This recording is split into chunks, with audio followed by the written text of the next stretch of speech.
چھوٹا سا لڑکا اسکول جاتا ہے اور من لگا کر پڑھائی کرتا ہے. ایک دن اس کی ٹیچر نے بچوں کو بہت زیادہ ڈانٹا. اگلے دن بچہ اپنے ساتھ گدھے کے بچے کو اسکول لے آیا. ٹیچر نے پوچھا یہ تم گدھے کے بچے کو اسکول کیوں لے کر آئے ہو؟ اس بات پر بچے نے جواب دیا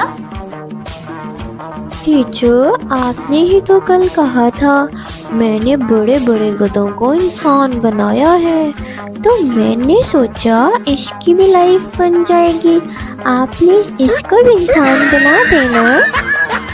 ایک حادثے میں 2 لڑکے مارے گئے. فرشتہ ان کے پاس آیا اور پوچھنے لگا تم دونوں کون ہو؟ ہم مسلمان ہیں. فرشتے نے ایک سے اس کا نام پوچھا اور وہ بولا میرا نام اخلاص خان ہے. فرشتے نے کہا اچھا تم سورۃ الاخلاص سناؤ.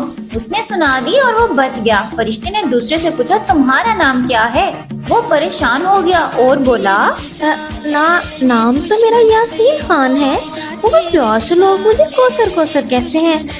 کہو تو میں سورہ کوثر سنا دوں؟